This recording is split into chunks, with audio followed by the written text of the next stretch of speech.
Good afternoon. It is 6:01, and we are going to get started with our public hearing agenda. Today is Thursday, August 21st, and we are going to go into welcome and call to order at 6:01. Mr. Councilmember Lawson, would you do the prayer for us? Our gracious Heavenly Father, bless the day you give us to live, Lord. Bless our community, bless our leaders in this town, as we all strive for the same goal. In your name, God's name we pray. Amen. Amen. Councilmember Jackson, would you lead us out in the Pledge of Allegiance? I pledge allegiance to the flag of the United States of America and to the republic for which it stands, one nation, under God, indivisible, with liberty and justice for all. All right. Can I get a motion for the agenda approval? I'll make a motion to approve. Okay, can I get a second? Second. All right. And can I get all in favor? All right, we're doing good so far.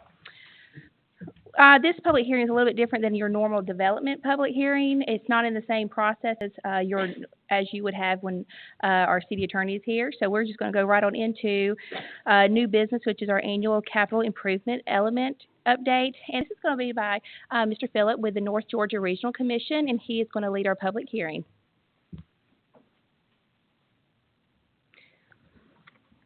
Oh, one moment.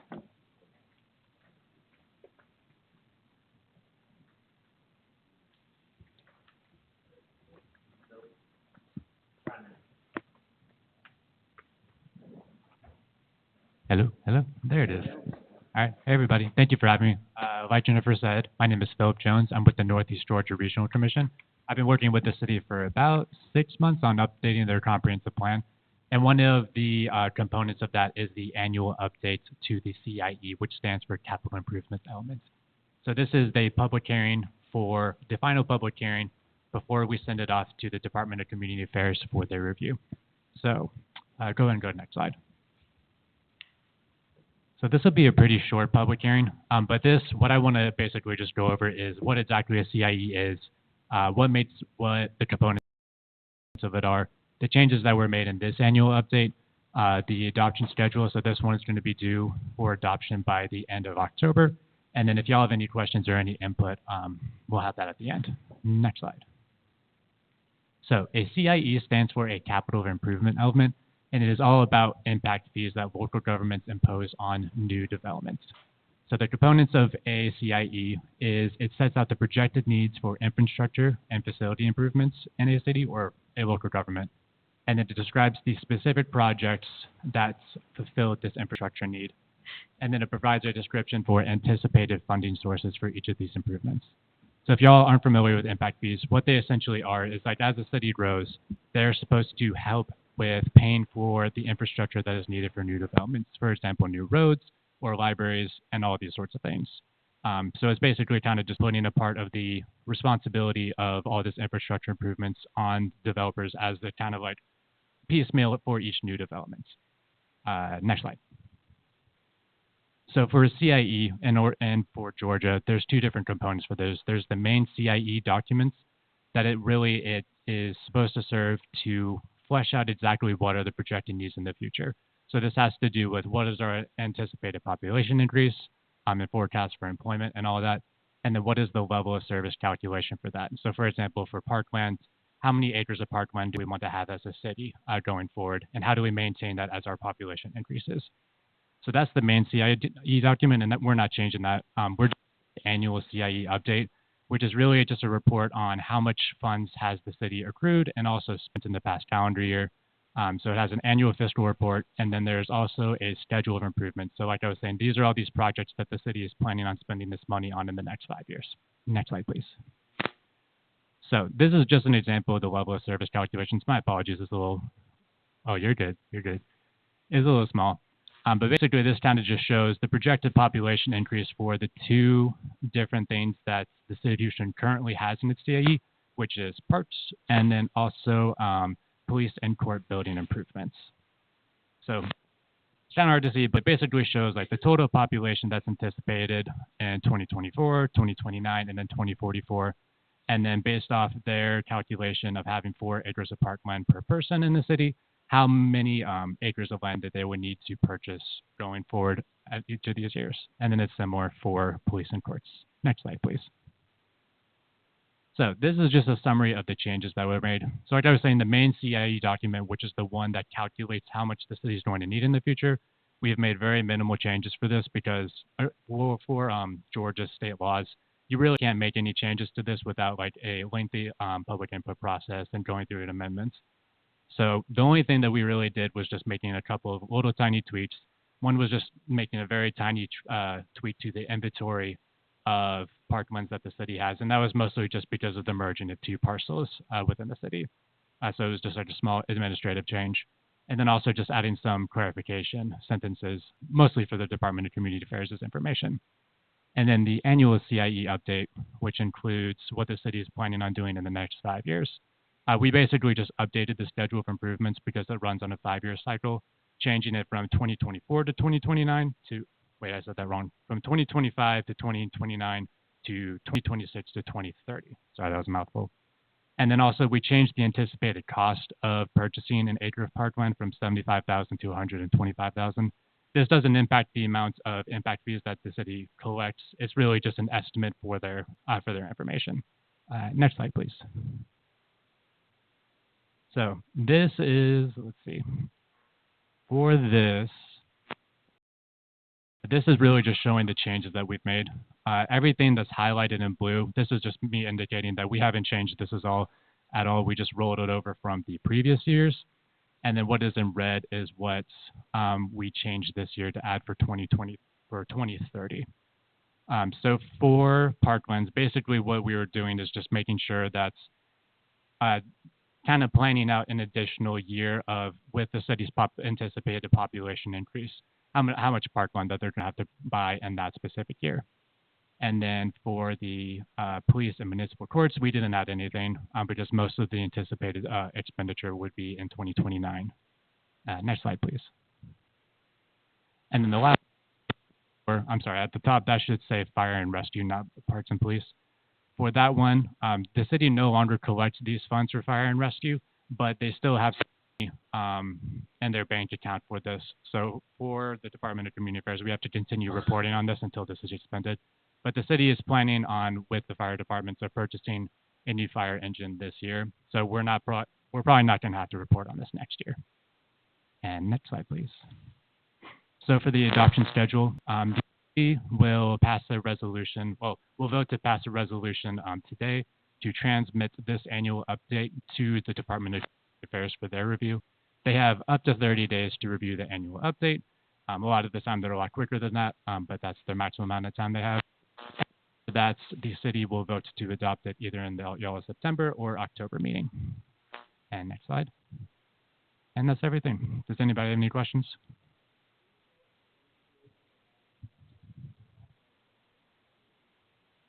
The only thing that they really report on is just making sure that the fiscal report is correct. Honestly, the thing that gets kicked back a lot of the time if there's like clerical errors of like people not adding it up correctly. But as long as you're not making substantial changes and you're just adding that final year, you're usually fine. If it is a new CIE, they kick those back all the time because they're very complicated documents. But for annual updates, very rarely. Of course. Anyone else? Okay, thank you, Philip, so much for that. Of course. And at this time, we're going to adjourn our public hearing. Can I get a motion to adjourn? I make a motion to adjourn.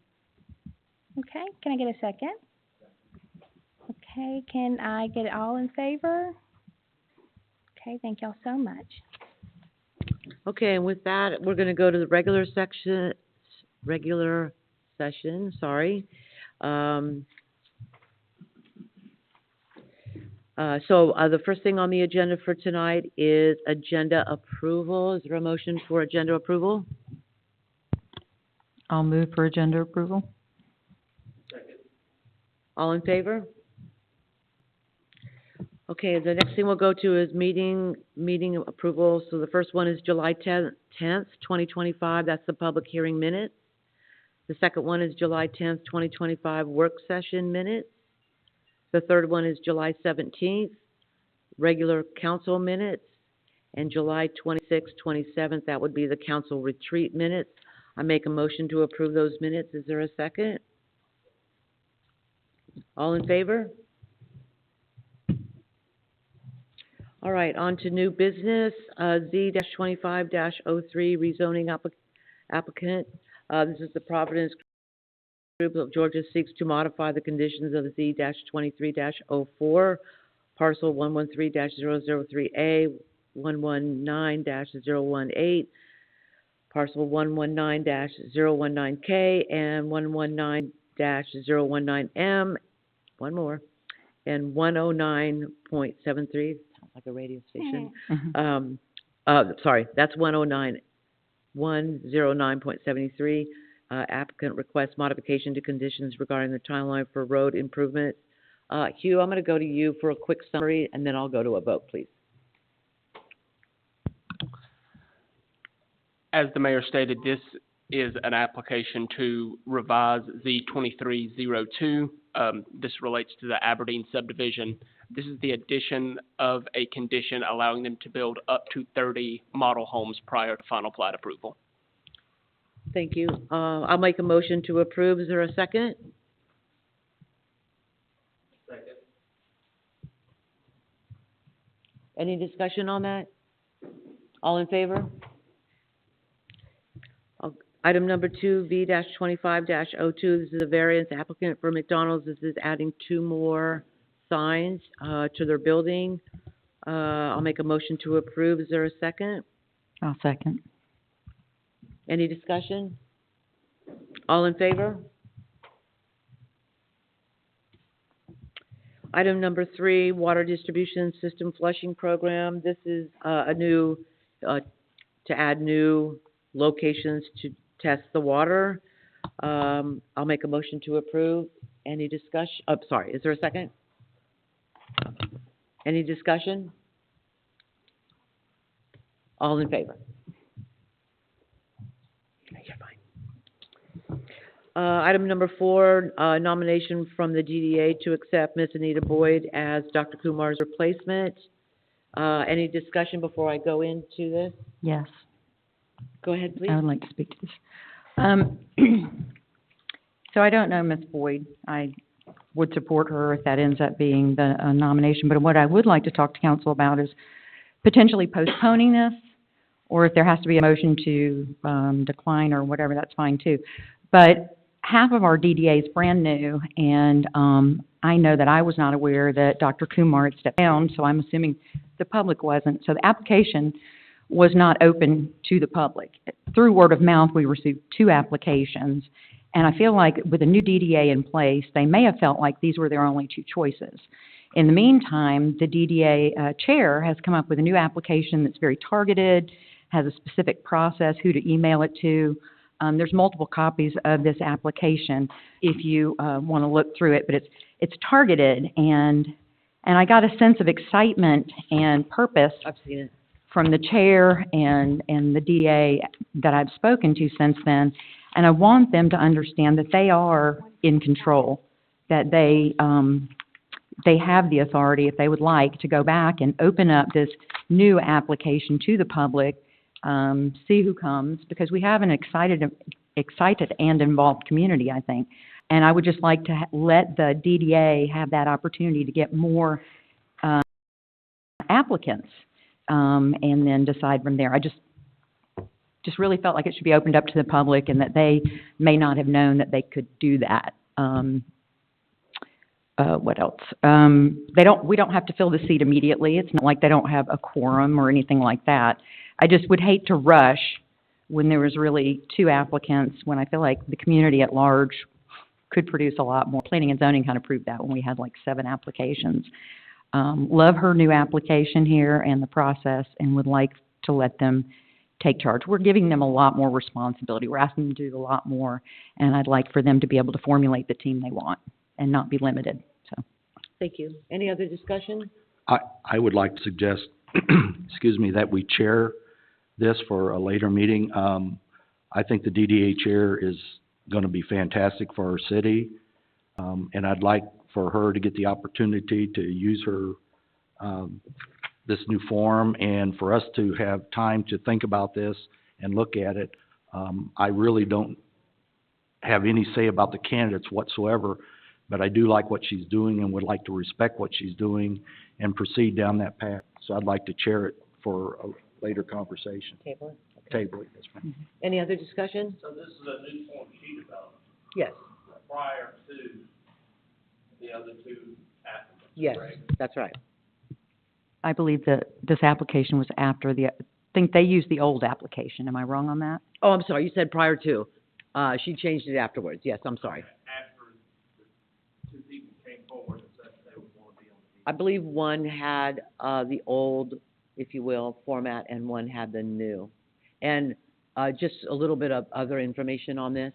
I know there's been, at least one other application submitted that was not considered at the time. That's just more info for you.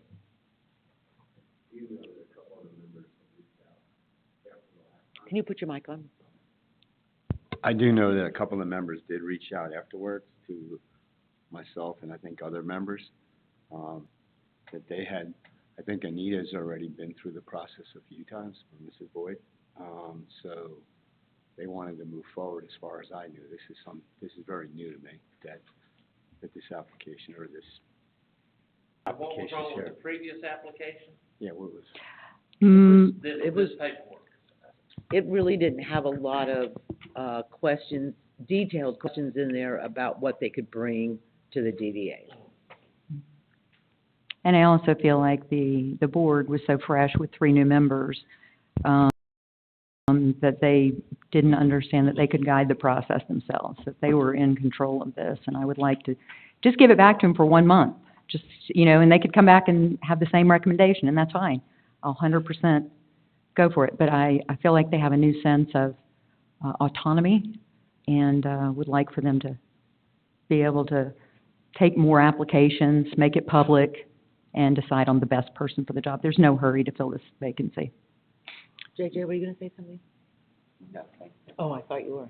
I was, but But you changed your mind? yes, ma'am. Okay.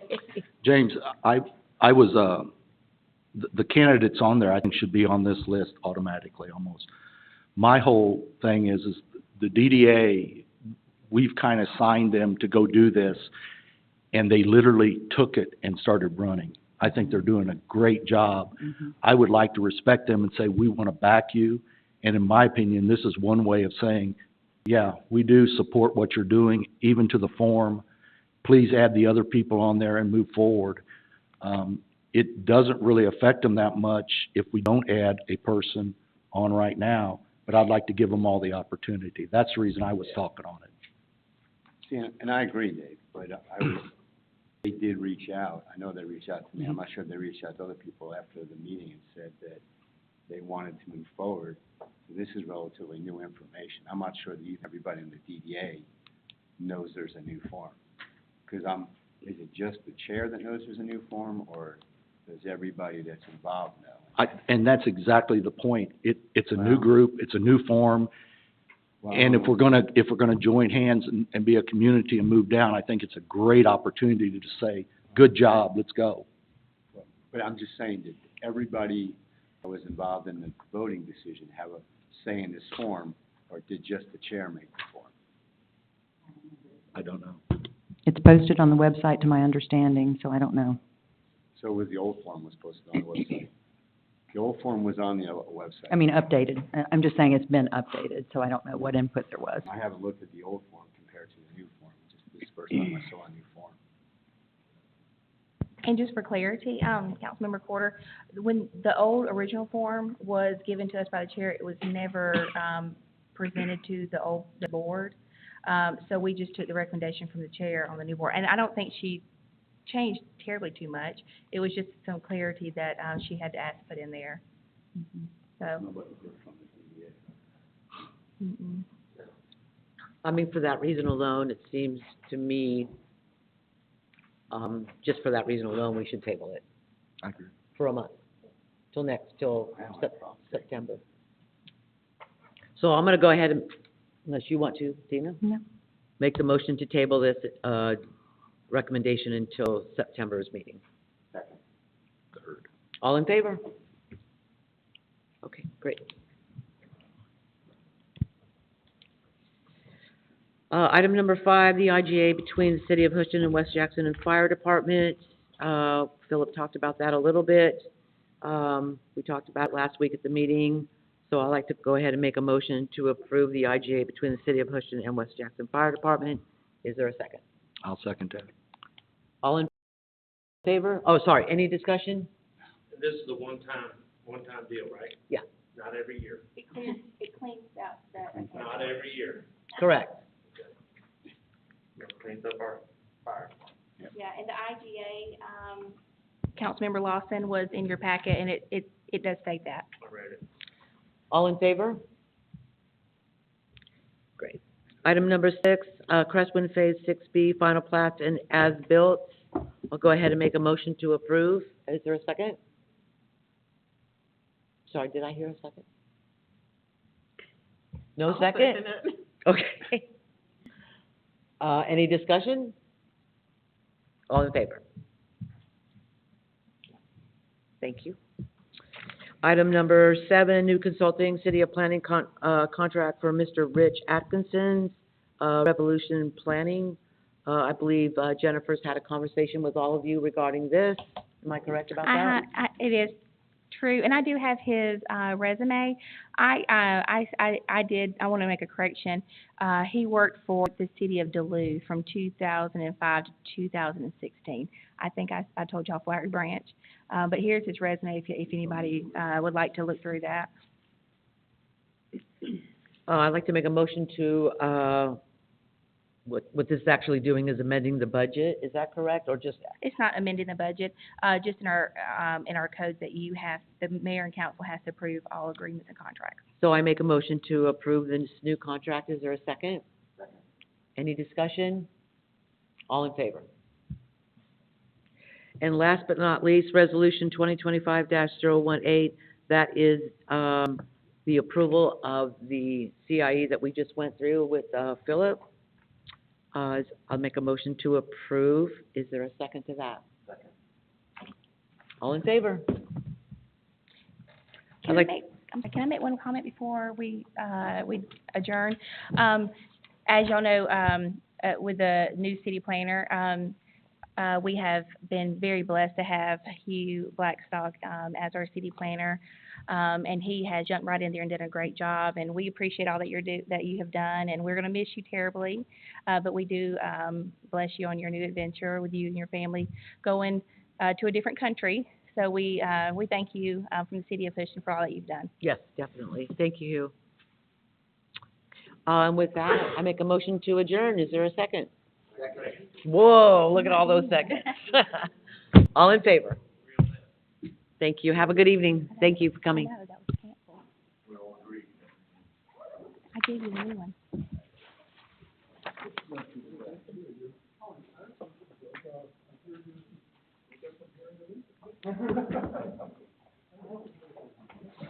We'll discuss it in a minute.